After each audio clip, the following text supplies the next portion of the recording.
What's up, gamers? This is that PlayStation Gamer. Today, I am going to be talking about the 30th anniversary of PlayStation. Now, I know this will probably be a bit of a fanboyish video. You know, me just sitting there guzzling that old Sony rod, if you know what I'm talking about. But hey, man, sometimes you just gotta do it. Sometimes you just gotta be the corporate, D-rider as you know you are. So, first off, I think everyone kind of knows my history of PlayStation. I started with the PS1, had a PS2, had a PSP, had a PlayStation Vita at one point, had a PS3, PS4. I've basically owned every single PlayStation there is. The only one I don't think I have owned is like the PSP Go, if you recall that one. The one that's like had the slider, and a PlayStation TV, which was basically a Vita for your TV. So like those are the only ones I didn't have, and it's kind of funny when I think about it, because like those are our kind of things now. Like, maybe in hindsight that stuff just came a little too early. Because honestly, if they were to announce today, like, hey, here's a retro PlayStation console that can play, all PS1, PS2, PSP, PS Vita titles that we have available. Honestly, that probably wouldn't be the worst idea, but that's its own different can of worms. I could sit here and pitch 100 things to PlayStation that might make them money, but at the end of the day, I don't work in that sphere, unfortunately. So, I think just to talk about like the games that mean something to me, I guess that's the most important thing to talk about, because obviously, PlayStation, a part of the name is play. And I think obviously people know my love for The Last of Us. I don't think I have to go into detail about that. Even, the dark times of The Last of Us Part 2, I still, as cringe as that sounds, kept my faith. I don't think Part 2 was that bad. I think it's actually, get ready for a hot take, I think it's actually better than Part 1 in some ways.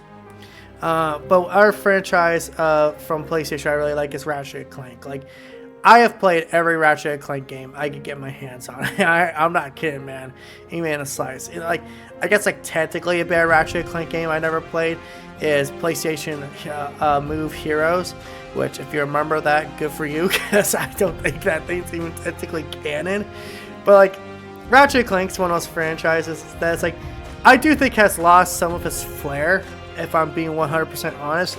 But I do think it still has, I still say to this day, it has, legitimacy. It has a legacy it's left behind. If, Insomniac decided they would never do another Ratchet & Clank game after Rifted Apart, honestly, I'd probably be happy with that. Because, sometimes it's better to go out with a bang than to go out with a whimper. And, that leads into a franchise, I hear people all the time say they want to come back, and that's Jak and Daxter and Sly Cooper. A part of the Holy Trilogy, as some people say. The PlayStation Trio, as some call them. I think kind of a lot of people forget how much of a flop Sly Cooper 4 was, which is sad, because I like Sly 4 for the most part, although its story's a little messy. I still enjoy it. I still enjoy the Sly Cooper series. I'm very excited to play Sly Cooper 2 and 3 when it comes to PlayStation Plus later this month. That's going to be great, because I love Sly Cooper 2. To me, that's the best Sly Cooper game, because not just in terms of story and characters, but the gameplay was really good. One always kind of felt like, here's the template, template of the franchise going forward. And that's what all those games felt like. Jak and Daxter, although definitely took a turn. I guess just to quickly talk about Jak and Daxter, I'm not overly fond of Jak and Daxter. I think Jak and Daxter works fine, for the most part. I think Jak 2 is good. I think Jak 3 is fine. But it's I'm not the biggest fan of those games. Now, if you were talking about games that I'm a fan of, well, obviously, we got to talk about Blasto. Oh, God. I will never stop thinking that joke. Ever. I will not stop until they do a remaster. Sony, you do all these remasters, but you don't do the one remaster we all want. Clearly, Blasto. I'm not even a big fan of Gran Turismo, but recently I've been playing Gran Turismo 7. I can see the appeal, for the record. But for the record, I think a lot of people kind of forget that is Sony's longest running franchise. And it's crazy to think how long it's been around, like how much of an evolution that, from PS1 to PS5 we've gotten to. Like, when you think about it, like 30 years sounds like a long time, but in the world of tech, it's longer. It's like, dude, you gotta remember, like, we went from pixels, like literally being, like on part of the advertisement. Remember, like the N64? Yeah, 64! What's the 64 stand for? I don't know, but I like it. To CD-ROM technology, to DVDs, to Blu-rays, to HD graphics, and just like all these giant leaps we have made. It's crazy. And I think the big consistent has been PlayStation. I think they have been very good at, moving technology forward, standardizing certain things that need to be standardized. And I know some people out there, who they don't like PlayStation for whatever reason. I don't know. Maybe Sony executive walked in and had sex with their mother or something. I don't know. It's just like, there's always going to be haters. That's the thing. That's the thing I think a lot of people have to realize in life. Is you can't make everyone happy. And if you try to make everyone happy, you make yourself sad. It's like, so, yeah. Just it's a piece of advice to people out there. So, yeah. 30 years of PlayStation. Jesus Christ. I grew up with this franchise, this brand, I guess is the better way to put it. And it's crazy to see how far things have changed. We went from Spyro the Dragon to Spider-Man. We went from Kratos being a Greek god to Kratos being a Norse god. We went from, freaking Crash Bandicoot to The Last of Us. We went from, freaking Gravity Rush to freaking... goddamn, what's that? Wipeout. I've been trying to play with the Wipeout collection because people tell me all the time, like, oh, that's like their answer to F-Zero.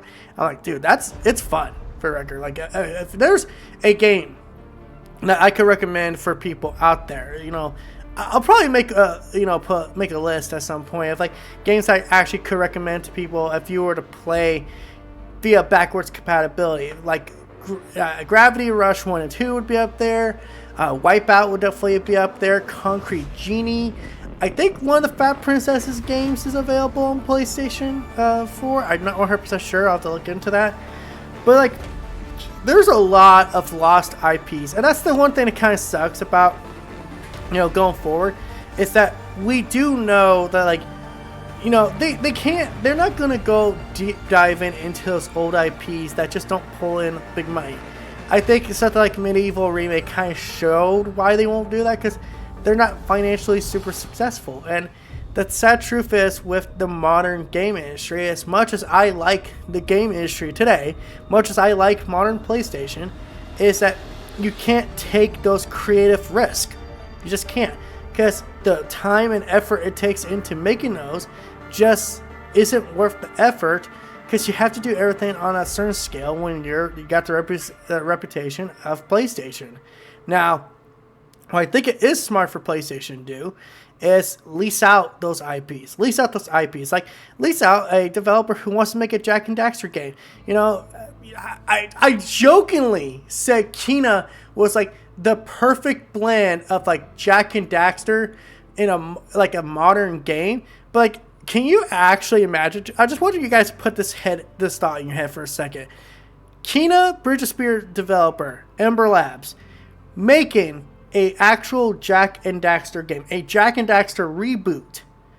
And if that's super successful, maybe Sony can let them have that IP, because they're not gonna fucking do anything with it, or license it out. Like, to me, that's what they should do. Like, go into these, look at these IPs, ask people like, hey, you guys want to do anything with this?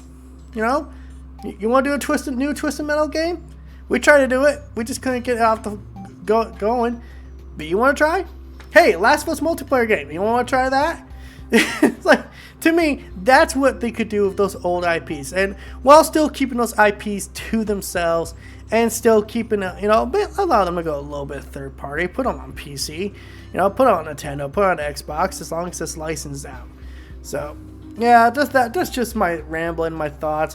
30 years of PlayStation, it's crazy, man, but that's the thing about getting older. I think if we see the 40th anniversary of PlayStation, I really will feel like an old man. I'll be sitting there going, I remember the PS1 days when you would get a demo disc with the console. Okay, Grandpa, we remember. Hey, you youngsters and your consoles and your spick and spans and all this stuff. Back in my day, when you got a dedicated handheld, it wasn't your cell phone. Okay, Grandpa. I don't know why I did this to do that whole bit. I don't know why. Because I feel like I'm an old man. Oh well. Fuck it. You know what they say, with age comes wisdom. Well, fuck. 100-year-olds must be the smartest people in the world. So until next time, guys, this is That PlayStation Gamer signing out. Happy anniversary, PlayStation. Thank you for all the great memories. Stop fucking up so much. Because you know what? I get it. Shit happens. Things go south. But you can at least own it. At least own the L. So, until next time, peace out. Don't forget to like, comment, subscribe, and all that YouTube art BS. Bye.